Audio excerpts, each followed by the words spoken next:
President,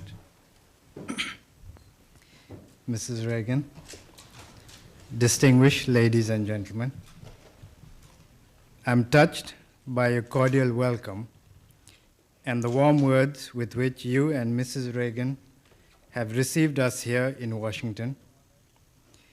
We're equally honored by the generous remarks you, Mr. President, have just made about my country and people. Seen from Washington, Nepal is almost on the other side of the globe, and yet, as this friendly gathering here tonight shows, distance notwithstanding, friendship and cordiality based on shared ideals can exist between countries that are geographically far apart. In 1947, as soon as Nepal broke her age-old isolation by seeking friendship beyond her borders, it was with the United States of America that Nepal sought to establish her diplomatic relations.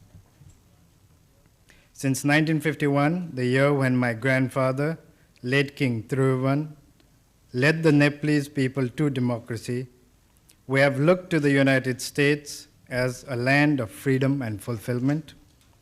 The enduring ideals of the founding fathers of America, who spoke to men of liberty and independence, have inspired men throughout the world, including those of us living in the mountain fastness of Nepal.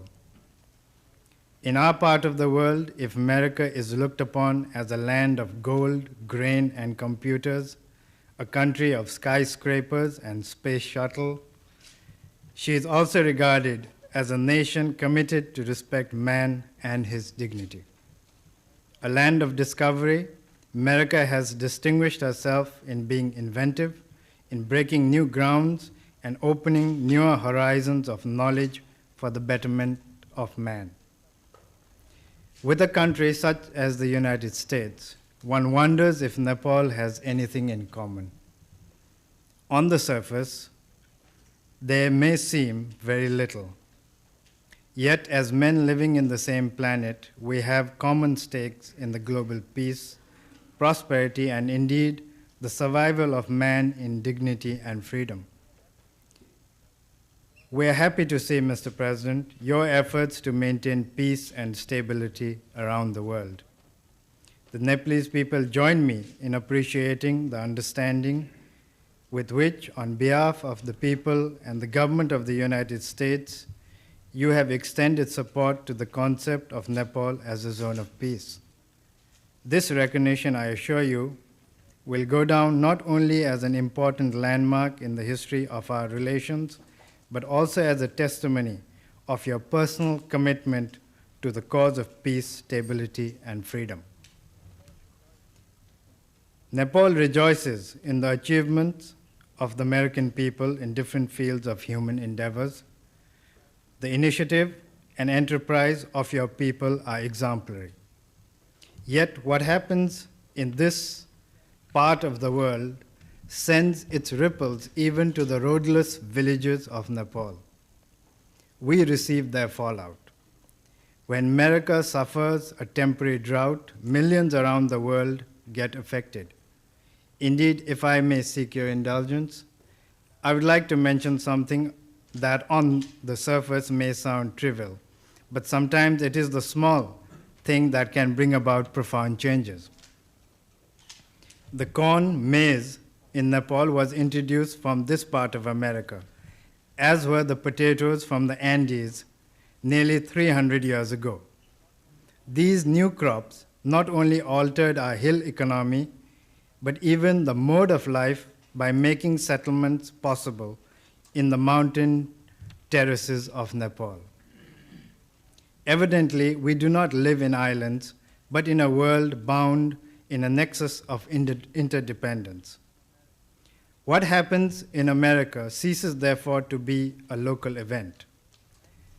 The United States, as such, has shown a consistent understanding towards this and has assisted Nepal in stretching her hand of friendship and cooperation in many fields, including the building of infrastructures.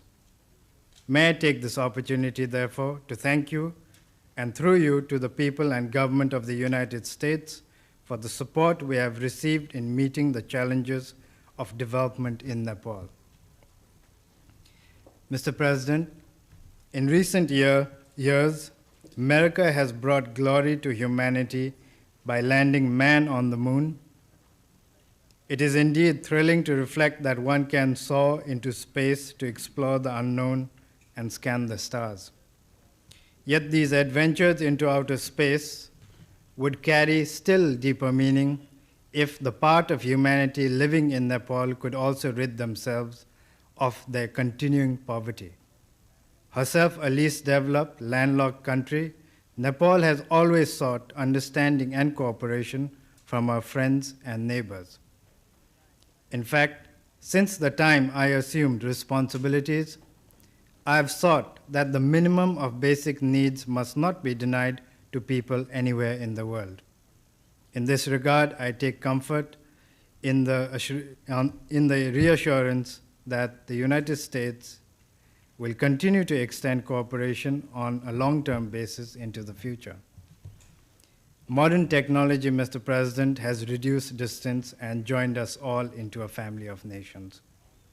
This situation demands that we create an enduring relationship based on a sense of purpose and meaning.